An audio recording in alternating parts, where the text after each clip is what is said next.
नमस्कार विद्यार्थी मित्रों, कैसे सब जन अच्छे हो ना। दिवाली की छुट्टियां हमारी 10 नवंबर तक थी और 11, 12, 13 नवंबर को हमारी ऑनलाइन तहसीका शुरू हो गई थी। उसके बाद फिर से 8 दिन की छुट्टियां बढ़ाई और 22 तारीख से हमारी ऑनलाइन तहसीका फिर से शुरू हो गई है। तो अब दिवालियों की पूरी छुट्टियां ख़त्म हो चुकी हैं और इन छुट्टियों के बाद हम आज फिर एक बार मिल रहे हैं। आपको याद होगा कि पिछली तहसीका को मैंने दूसरी इकाई का पाठ पहला आपको पढ़ाया था, चित्र वर्णन, गांव और शहर। आप लोग पेज नंबर 26 खोल सकते हैं आपकी पाठ्य पुस्तक से। गांव और शहर में पेज नंबर 26 पर गांव का सुंदर दृश्य बताया है जिसका वर्णन हमने देखा था, और पेज नंबर 27 पर शहर का सुंदर चित्र दिखाया है जिसका वर्णन भी हमने देखा था। और दोनों चित्रों के वर्णन आपने लिखकर, जो मैंने तस्वीर भेजी थी वह देखकर लिखकर मुझे फिर से अपनी कॉपी की तस्वीर भेजिए। लेकिन कुछ विद्यार्थी ऐसे हमारे वर्ग में 5-6 उनके नाम नहीं अभी मैं बता रही हूँ, लेकिन जब पाठशाला खुलेगी तब उनके नाम आपको वर्ग में बताए जाएंगे, जो बिल्कुल अभ्यास नहीं करते, और यदि करते भी हैं तो एकदम देरी से अभ्यास करते हैं और भेजते हैं। तो आज की तहसीका को हम पेज नंबर 28 पर जो कविता दी है, पाठ दूसरा जीवन, वह पढ़ेंगे। ऊपर लिखा है देखो, पढ़ो और गाओ। अब इस कविता का परिचय करते हुए मैं आपको बताना चाहती हूँ कि जीवन केवल सांस लेने का नाम नहीं है। सांस लेना यानी श्वसन क्रिया करना। आप लोग जानते हो हम क्या करते हैं, सांस लेते समय हवा में जो ऑक्सीजन होता है, वायु, वह हम नाक के द्वारा अपने शरीर में लेते हैं, और हमारे शरीर में जो दूषित हवा होती है, कार्बन डाइऑक्साइड, वह हम उसी नाक के द्वारा बाहर छोड़ते हैं, श्वास और उच्छ्वास। आप लोग विज्ञान में पढ़ते ही हो। तो ये जीवन जो है वह सिर्फ सांस लेने का नाम नहीं है, श्वसन क्रिया नहीं है। जीवन चलने और आगे बढ़ने का नाम है। हमेशा हमें आगे बढ़ते रहना चाहिए, आगे चलते रहना चाहिए। इसका मतलब घर से बाहर निकल कर रास्ते पर चलते रहना चाहिए, ऐसा नहीं है। तो जीवन में हमेशा कुछ ना कुछ करते रहना चाहिए, आगे बढ़ते रहना चाहिए। उसी प्रकार अच्छे गुणों को हमें अपनाना चाहिए और हमारे विचार भी ऊंचे और अच्छे होने चाहिए। हमारी बोली, जो भाषा हम बोलते हैं, मराठी या हिंदी की कोई भी भाषा, हमारी बोली हमेशा मीठी होनी चाहिए, हमेशा सबसे अच्छा बोलना चाहिए। हाँ, बुरा नहीं सोचना चाहिए या बुरा नहीं बोलना चाहिए, किसी का मन नहीं दुखाना चाहिए। यह कविता हमें यही संदेश देती है कि इस कविता से हमें यही पढ़ना है कि हमें जीवन में कैसे रहना है, कैसे खुद की उन्नति प्रगति करनी है। पहले मैं कविता पढ़ती हूँ, सब जन अपनी पाठ्य पुस्तक में से उंगलियां घुमा। पेज नंबर 28, पढ़ो और गाओ, पाठ 2, जीवन। जीवन है चलने का नाम, करना कभी नहीं विश्राम। घड़ी सदा टिक टिक करती, रुकने का नहीं लेती नाम। घड़ी नुमा सब आगे बढ़ना, सूरज सा नित ऊपर उठना। कन कन में अपनत्व देखकर, सबको दिल से करो प्रणाम। लहराना सागर से सीखो, आसमान सा हृदय विशाल। सहनशील बन धरती जैसे, मिलजुल करते जाना काम। जो चलता वह आगे बढ़ता, मेहनत कर पाता पदनाम। माँ जैसी हो मीठी बोली, मन में सच्चे उच्च विचार। अपने जैसा सबको जानो, सेवा का कर लो सुविचार। जीवन है चलने का नाम, करना कभी नहीं विश्राम। अब ये कविता लिखी है डॉक्टर कुलभूषण लाल मखीजा जी ने। वे हमें क्या कहते हैं कि बच्चों, हमारा जो जीवन है वह चलने का नाम है। हमेशा हमें आगे बढ़ते रहना चाहिए। जैसे आप लोग ये ऑनलाइन तासिका तीसरी कक्षा से, हाँ, तीसरी कक्षा में जब आप थे तब से शुरू हो गई है। तीसरी कक्षा में आपकी वार्षिक परीक्षा नहीं हुई, चौथी कक्षा पूरी आपने ऑनलाइन से पढ़ी है। पांचवी कक्षा का भी आधा वर्ष बीत गया, आप लोग ऑनलाइन तासिका अच्छे से अटेम्प्ट करते हो या देखते हो। आप लोग सारे वीडियो देखते हो, कुछ बच्चे छोड़कर, हाँ, कुछ बच्चे नहीं देखते, पता है मुझे। और जो अभ्यास है वह करते हो, उसकी तस्वीर भेजते हो, और आप चौथी कक्षा से अब पांचवी में आ गए हो। उसी तरह आगे आपको छठी कक्षा में जाना है, सातवीं, आठवीं, ऐसे 10वीं कक्षा तक आपको स्कूल की पढ़ाई करनी है। फिर आप लोग महाविद्यालय जाकर पढ़ाई करोगे, उसके बाद और आगे आप पढ़ाई करोगे। जीवन में आपको ऐसे आगे बढ़ते बढ़ते रहना है। इसलिए कवि कहते हैं कुलभूषण लाल जी कि जीवन यह चलने का नाम है। हमें कभी भी विश्राम या आराम नहीं करना चाहिए, हमेशा सोते नहीं रहना चाहिए, हमें हमेशा आगे बढ़ते रहना चाहिए। आलसी बनकर पड़े पड़े आराम करना हमारा जीवन नहीं कहलाता। हमें जीवन में हमेशा चलते रहना चाहिए, यानी अर्थात श्रम करते रहना चाहिए। आलसी बनकर रोज का वीडियो रोज नहीं देखना, आज का मैं कल देखूंगा, कल का मैं परसों देखूंगा, तो फिर वह वैसे ही रह जाता है। रोज का वीडियो रोज देखना, रोज का अभ्यास रोज करना और उसकी तस्वीर भेजना, ये हमारे प्रगति की ओर जाने वाला मार्ग है। ठीक है। जैसे जैसे आपकी पाठशाला खुलेगी, आपको रोज सुबह 7 बजे स्कूल आना है, तो सुबह 6 बजे तो आपको उठना होगा, नहा धोकर तैयार होकर आपको 7 बजे स्कूल में आना है। अब तो आप लोग लॉकडाउन में देर तक सोते होंगे, लेकिन शाम का वीडियो भी आप टाइम पर या समय पर नहीं देखते। माना कि कुछ बच्चों के पालक माता पिता घर पर नहीं होते, मोबाइल उनके पास नहीं होता, लेकिन सोने के पहले तो आप लोग वीडियो देख सकते हो। तब तक तो आपके माता पिता आ जाते हैं रात को सोने के पहले, और अभ्यास कर कर आप दूसरे दिन सुबह तक तो भेज सकते हो। हाँ, इसलिए कभी हमें कहते हैं कि हमेशा मेहनत करनी चाहिए। घड़ी सदा टिक टिक करती, चित्र में देखो, घड़ी का चित्र बताया ना उसी पेज पर 28 पर। घड़ी सदा टिक टिक करती, रुकने का नहीं लेती नाम। आपके घर पर घड़ी होगी, हाँ, ऐसे दीवार की घड़ी होती ना बड़ी, हाँ, वैसे घड़ी होगी, या ये चित्र में बताई है वैसे अलार्म की घड़ी होगी। घड़ी की आपने कभी टिक टिक सुनी है? जब एकदम शांतता होती है, शांति होती है, तो घड़ी की टिक टिक हमें सुनाई देती है। घड़ी हमेशा टिक टिक करती रहती है, वह कभी भी रुकती नहीं है, और वह आगे आगे चलती है, हमें आगे आगे का समय बताती है।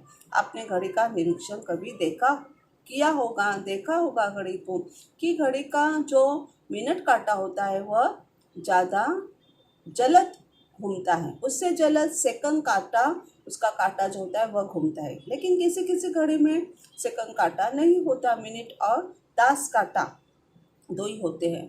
तो घड़ी हमेशा आगे बढ़ती रहती है, रुकती नहीं है। हमें घड़ी आगे आगे का समय बताती रहती है। उसी प्रकार घड़ी नुमा सब आगे बढ़ना, जिस तरह घड़ी आगे बढ़ती है उसी तरह हमें आगे बढ़ते रहना चाहिए। एक कक्षा पास होकर हमें दूसरी कक्षा में जाना चाहिए, लेकिन ऐसे हम पास नहीं हो सकते। हमें मेहनत करनी चाहिए, मेहनत करनी है, अभ्यास करना है। सूरज सा नित ऊपर उठना। अब सूरज जो होता है, सूर्य, रोज सुबह उसका उदय होता है पूरब की ओर, और फिर शाम को वह ढल जाता है पश्चिम की ओर। तो सूरज जो है वह रोज सुबह जो ऊपर उठता है, उसका उदय होता है। सूरज सा नित ऊपर उठना, नित का मतलब है हमेशा।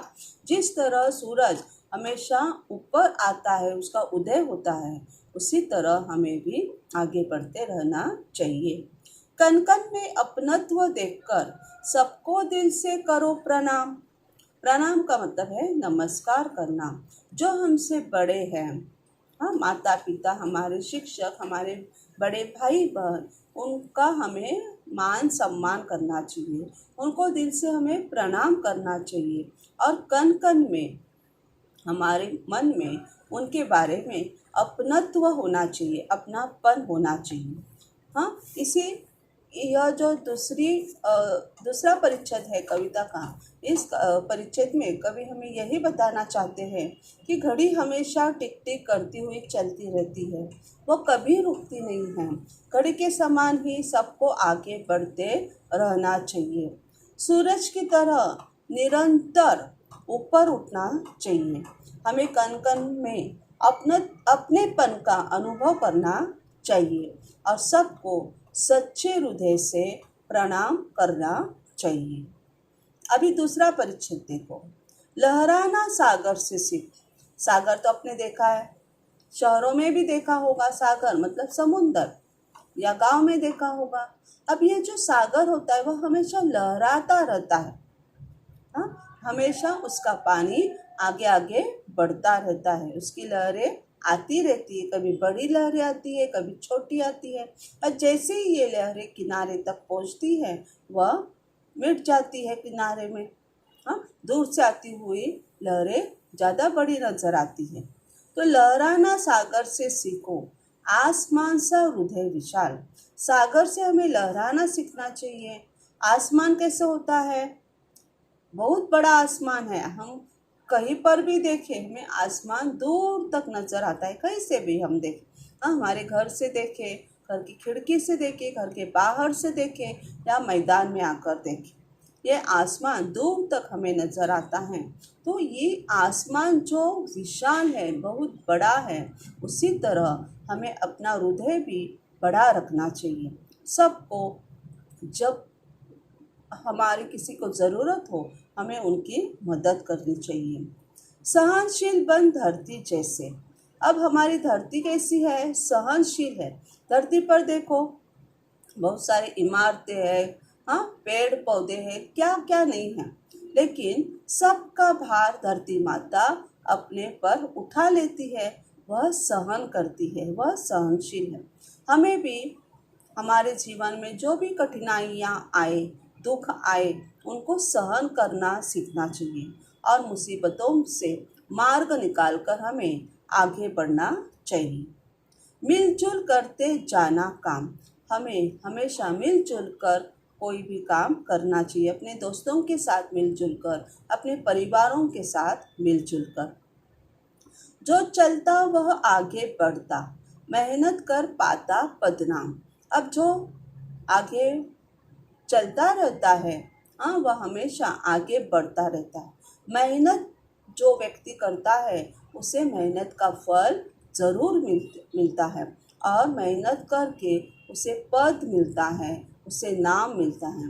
बच्चों, अब तुम छोटे हो, 10 वर्ष तुम्हारी उम्र होगी, लेकिन आगे चलकर तुम्हें बहुत पढ़ाई करनी है, हाँ, बहुत मेहनत करनी है, अपना नाम कमाना है, नौकरी करनी है, पैसे कमाने हैं।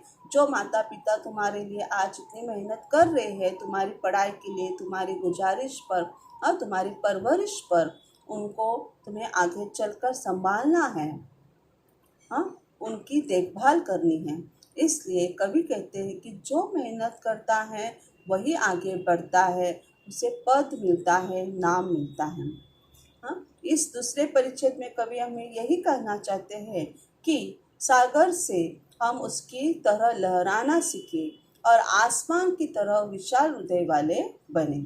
जिस तरह धरती सब कुछ सह लेती है, उसी तरह हमें सहनशील बनकर मिलजुल कर काम करना चाहिए। जो चलता रहता है वही आगे बढ़ता है, वही मेहनत कर ऊंचा पद और यश कीर्ति प्राप्त करता है। तीसरे परिच्छेद में कवि कहते हैं, माँ जैसी हो मीठी बोली। हमारी माँ की बोली कैसी होती है? मीठी होती है। माँ हमेशा बच्चों के साथ अच्छी बातें करती है, मीठी बातें करती है। कभी कभी आप लोग माँ को सताते हो, माँ का कहा सुनते नहीं हो, तो माँ परेशान हो जाती है और गुस्से में आपको कुछ बोल देती है। हाँ, लेकिन माँ मन से बहुत ही प्यारी होती है, अपने बच्चों पर बहुत प्यार करती है। ऊपर देखो, माँ और बेटे का चित्र बता है। तो माँ जैसी हो मीठी बोली, हमारी बोली कैसी होनी चाहिए? हमारी माँ की जैसी मीठी होनी चाहिए। मन में सच्चे उच्च विचार, हमारे मन में सच्चे और उच्च विचार होने चाहिए। उच्च यानी बड़े अच्छे विचार होने चाहिए। कभी किसी के बारे में बुरा सोचना गलत है। अगर हमारे साथ किसी ने बुरा किया तो भी हमें उनके साथ अच्छा व्यवहार करना चाहिए और अपने व्यवहार से उनका जो व्यवहार है वह हमें बदलना चाहिए। अपने जैसा सबको जानो, सेवा का कर लो स्वीकार। हमें हमेशा अपने जैसा सबको जानना है, सबको अपने जैसा समझना है और सेवा का कर लो स्वीकार। हमेशा दूसरों की सेवा करती रहनी चाहिए, माता पिता की, दादा दादी की, हाँ, सब की मदद करते रहना चाहिए। जीवन है चलने का नाम, करना कभी नहीं विश्राम। और यही अंत में कवि कहते हैं कि जीवन चलने का नाम है, कभी भी हमें विश्राम नहीं करना है। हमारी बोली जैसे माँ की तरह, हमारी बोली में मिठास होनी चाहिए, मिठास से भरी हमारी बोली होनी चाहिए। उसी प्रकार हमारे मन में सच्चाई से भरे ऊंचे विचार होने चाहिए। हम सबको अपने जैसा माने। जैसे हर व्यक्ति खुद पर प्रेम करता है, खुद से प्यार करता है, हाँ, खुद के बारे में सोचता है, उसी तरह हमें दूसरों के बारे में भी सोचना चाहिए। हम सेवा करते हुए अपने विचारों को सुंदर बनाएं। सेवा करते हुए हमें अपने विचारों को सुंदर बनाना चाहिए। यहीं पर बच्चों ये कविता खत्म होती है। चित्र में देखो, सुंदर हमें इस कविता का वर्णन दिख रहा है। घड़ी दिख रही है जो हमेशा आगे चलती रहती है टिक टिक करते हुए। बेटा और माँ की बोली या आपस में बातचीत करते हुए नजर आ रहे हैं। नीचे सूरज उगता हुआ हमें नजर आ रहा है, जिस कारण सारी रोशनी धरती पर फैली है। सब जगह हमें उजाला दिख रहा है। ऊपर बच्चे स्कूल जाते हुए नजर आ रहे हैं, हाँ, और मजदूर काम पर निकले हैं, क्योंकि हमें हमेशा आगे बढ़ते रहना है। अब ये कविता हमें गानी है। मेरे बाद आप लोग पुस्तक में देखकर कविता गाओ। पेज नंबर 28, पढ़ो और गाओ, पाठ दो जीवन। जीवन है चलने का नाम, करना कभी नहीं विश्राम।